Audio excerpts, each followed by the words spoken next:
السلام علیکم ورحمۃ اللہ وبرکاتہ۔ وعلیکم السلام ورحمۃ اللہ وبرکاتہ۔ پیارے بابا چاند، میرا نام محمد آصف اتاری ہے، میں باب المدینہ کراچی سے عرض کر رہا ہوں۔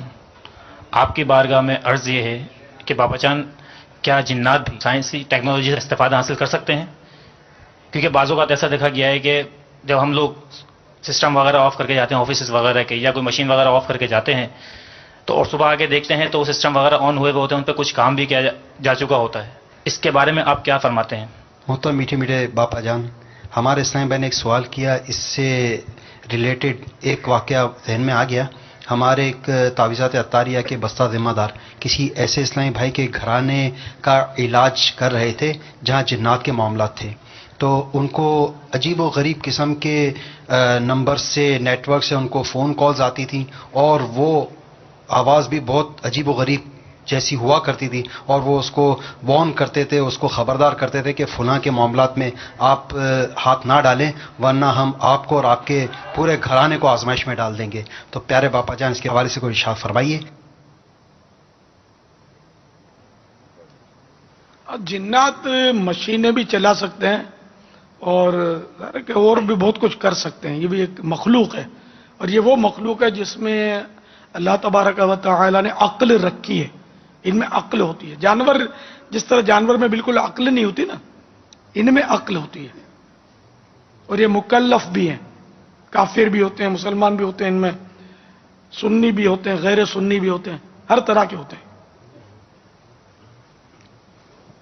تو یہ مشینیں وغیرہ چلا تو سکتے ہیں، اور فون پر بات بھی کر سکتے ہیں۔ آپ نے کبھی فون پہ بات کی ہے؟ ایک بار یہ اپنا ہوا تھا، یہاں فیضان مدینہ میں ہی سے بات کی تھی اعتکاف کے دنوں میں۔ تو یہ کورنگی میں رضا مسجد میں کچھ جنوں نے پریشان کر رکھا تھا اسلامی بھائیوں کو، معتکفین کو۔ تو اب اس پر یہ کہ اسلامی بھائیوں نے ترکیب بنائی، اور فون پر تو کسی پر جن آیا ہوا تھا، اس وقت 2 جن آئے ہوئے تھے، 2 پر، تو وہ فون پر بات کروائی میری، تو وہ بڑا عجیب و غریب وہ آوازیں نکال رہے تھے۔ اس وقت تو اپنا مدنی چینل تو تھا نہیں، نہ کوئی وہ سسٹم ایسا تھا جو اس کی آواز ریکارڈ کی جا سکتی، بہت سال ہو گئے اس کو۔ وہ بہت ہی بھدی کر کے وہ اس طرح کی باتیں کر رہے تھے انداز میں،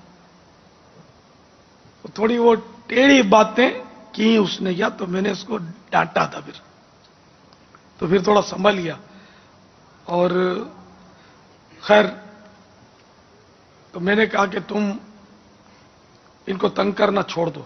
تو بولا ہم یہاں 10 جنات ہیں جو اعتکاف کیے ہوئے ہیں، اور یہ لوگ جو ہے نا کچھ اس طرح کے ان کے مسائل بتائے تھے اس جن نے، کہ یہ چھوٹے لڑکوں سے بہت ترکیبیں کرتے ہیں، دوستیاں کرتے ہیں امردوں سے، اور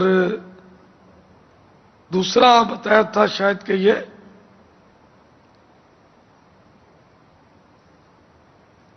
پان بہت کھاتے ہیں، پچکاریاں مارتے ہیں پان کی، یہ بتایا تھا، یا بتایا تھا شور شراپا ہے نا، شور شراپا زیادہ کرتے ہیں، تو ہم لوگوں کو مطلب ہے کہ اس سے پریشانی ہوتی ہے، تو ان کو بولو کہ یہ بھی یہ دھندے چھوڑ دیں۔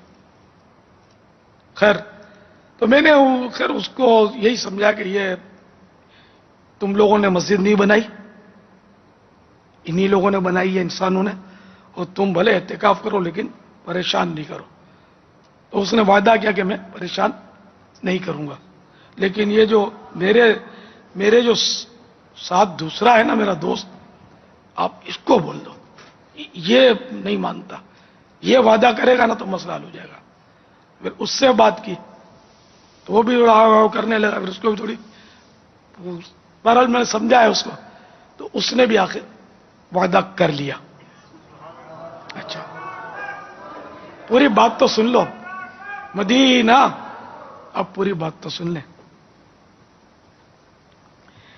پھر جناب وہ شاید 1 دن کوئی امن رہا، تو پھر وہ اب 10 دن کا اعتکاف تھا ان دنوں، 30 دن کا اعتکاف نہیں ہوتا تھا، اور وہ دن نکل گئے. تو عید کے دن وہاں سے ایک قافلہ آیا کورنگی سے. ملاقات پہلے تو عید کی ملاقاتیں عام ہوتی تھی اور کوئی اپنا یہ حارسین اور یہ خادمین اور یہ سیکورٹی کا نظام بھی نہیں تھا. تو ملاقات کے لیے کافی اسلامی بھائی وہاں سے تشریف لے آئے. تو انہوں نے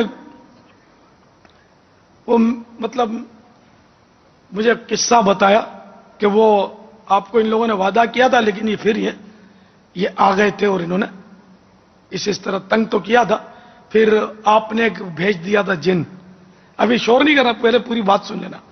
آپ نے جو جن بھیجا نا پھر اس نے ان کو مار مار کے بھگا دیا.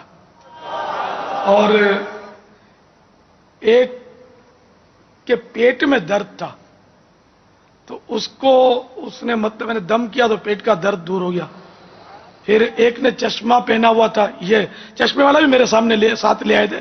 بولا ہوگا یہ اس نے چشمہ پہنا تھا, اب اس کے آنکھوں میں چشمہ نہیں تھا. بولے تو چشمہ پہنا تھا. تو اس کو وہ تمہارے جن نے بولا اے چشمہ اتار دے, کچھ نہیں ہے جا. تو بولے اس کی آنکھوں کے نمبر ختم ہو گئے, اب وہ آنکھیں صحیح ہیں اس کی. تو وہ اس طرح بڑے متاثر ہو کر میرے پاس آئے تھے. لیکن اب ظاہر ہے کہ میں کیا کر سکتا ہوں, میں نے بھیجا ہی نہیں تھا. تو میں نے ان سے کہا کہ یار یہ اس جن کو میں نے نہیں بھیجا تھا, میں نے نہیں بھیجا تھا. یہ وائرل آپ سن لیں نا, جو بات درست جو میں کر رہا ہوں سن لیں کہ میں نے اس کو بھیجا ہی نہیں تھا. نہ ظاہر میں نہ بھیج سکتا ہوں نہ میں نے بھیجا تھا. یہ بہرحال جو بھی ہوا تم لوگوں کا کام ہو گیا, لیکن میں نے بھیجا نہیں تھا اس کو. اب خدا بہتر جانے یہ کیا تھا, اس کا کوئی یہ معمہ ہے. کئی مسائل ہوتے ہیں کہ جن کا کوئی حل نہیں ہوتا, ان میں سے بھی یہ مسئلہ ہے کہ یہ جا کر اس نے یہ دعویٰ کیوں کیا کہ الیاس نے بھیجا جبکہ میں نے نہیں بھیجا تھا. واللہ تعالی اعلم ورسولہ اعلم عز وجل وصلی اللہ تعالی